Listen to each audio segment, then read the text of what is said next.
Hello friends, welcome back to my channel. ഇന്ന് ചെയ്യുന്നത് കായ്വട്ടനാണ്. അതിനുള്ള റെസിപ്പി എങ്ങനെയാണെന്ന് നോക്കാം. അതിനുവേണ്ടി ഞാനിവിടെ ഒരു 3 കായ് എടുത്തിട്ടുണ്ട്. തോലോടി കൂടി തന്നെ നന്നായിട്ട് കഴുകിയെടുക്കണം. എന്നാലാണ് ഈ കറിയൊക്കെ മാറി കിട്ടുള്ളൂ. അപ്പോൾ ഇതിൻ്റെ തോല് നന്നായിട്ടൊന്നും പോകണ്ട. ജസ്റ്റ് ഇതുപോലെ ഒന്ന് ചെയ്തു കൊടുത്താൽ മതി.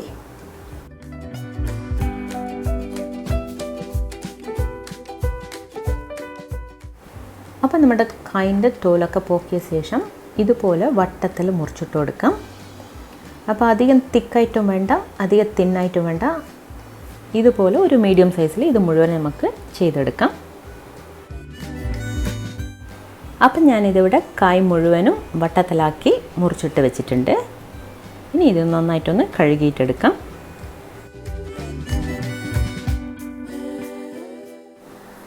ഈ ഒരു പാനിലേക്ക് ഞാനിവിടെ ഈ മുറിച്ച് വെച്ചിരിക്കുന്ന കായൊക്കെ ഇട്ടെടുക്കുവാണ്.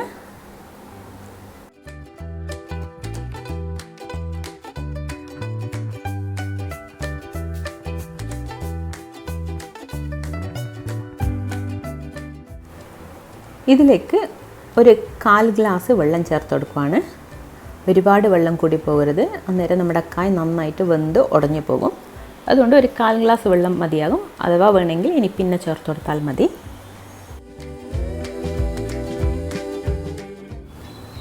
എരിവിന് ഞാനൊരു 4 പച്ചമുളക് നീളത്തിലരിഞ്ഞത് ചേർത്ത് കൊടുക്കുവാണ്. ഒരല്പം മഞ്ഞൾപ്പൊടി, ഒരുപാട് കൂടി പോകരുത്, ഒരുപാട് കളറായിപ്പോവും. ഇനി ഇതിലേക്ക് ആവശ്യത്തിനുള്ള ഉപ്പും കൂടെ ചേർത്ത് കൊടുത്തിട്ട് നന്നായിട്ടൊന്ന് മിക്സ് ചെയ്ത് കൊടുക്കാം.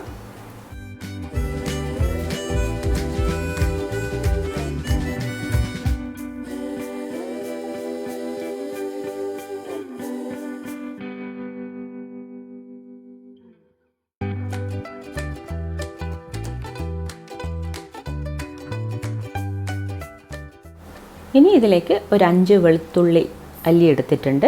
ഇതൊന്ന് ചതച്ചിട്ട് ചേർത്ത് കൊടുക്കാം.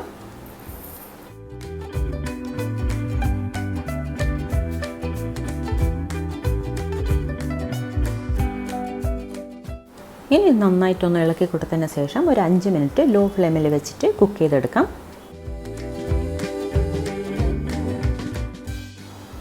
അപ്പോൾ 5 മിനിറ്റിന് ശേഷം ഒന്നും കൂടെ തുറന്നിട്ട് നന്നായിട്ടൊന്ന് ഇളക്കി കൊടുക്കാം. ഒരുപാട് വെന്തുടയരുത്. അപ്പോൾ ഇനി ഒരു അല്പം തീ കൂട്ടി വെച്ചിട്ട് ഒരിക്കൽ കൂടെ ഒന്ന് കുക്ക് ചെയ്തെടുക്കാം.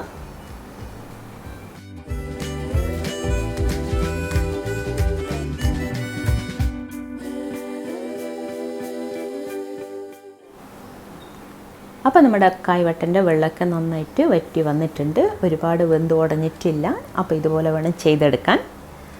എന്നാലും നമ്മുടെ കായൊക്കെ നന്നായിട്ട് വെന്തിട്ടുണ്ട് താനും.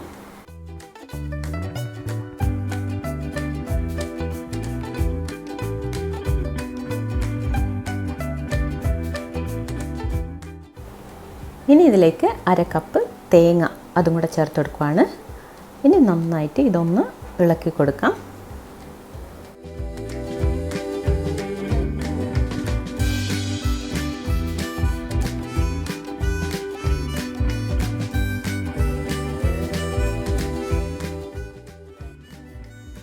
ഇതിലേക്ക് കുറച്ച് കരിവേപ്പിലയും കൂടെ ചേർത്ത് കൊടുക്കുവാണ്.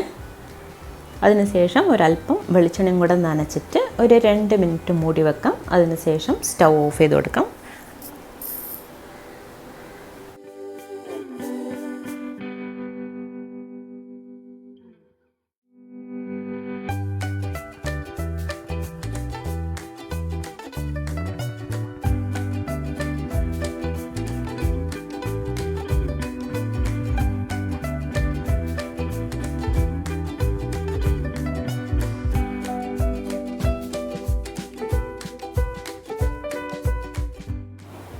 അപ്പം നമ്മുടെ അടിപൊളി കായ്വട്ടൻ ഇവിടെ റെഡി ആയിട്ടുണ്ട്.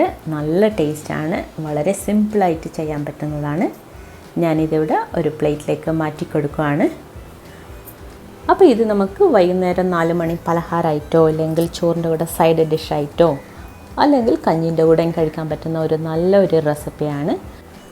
അപ്പോൾ തീർച്ചയായിട്ടും എല്ലാവരും ട്രൈ ചെയ്ത് നോക്കണം. തീർച്ചയായും എല്ലാവർക്കും ഇഷ്ടപ്പെടും. അപ്പം please like and subscribe my channel. വേറൊരു നല്ല റെസിപ്പിയുമായി അടുത്ത വീഡിയോയിൽ കാണാം. Thank you.